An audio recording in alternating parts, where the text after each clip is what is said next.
In this video, I'm going to show you how to cancel your Framer subscription. So if you are no longer need your Framer subscription and want to cancel it, follow these steps to avoid future charges.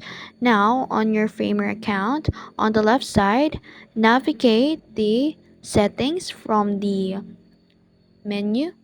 So click on that and then you will see here the plans. So unfortunately, I don't have yet a active subscription plan in Framer. So assumingly we have on that.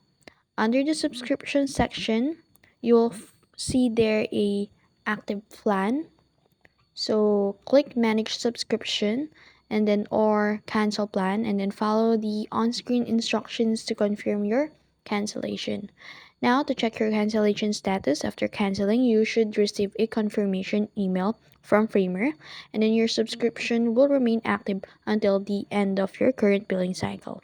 And that's it. That's how you cancel a subscription in Framer. If you found this video helpful, don't forget to like, share, and subscribe to the YouTube channel.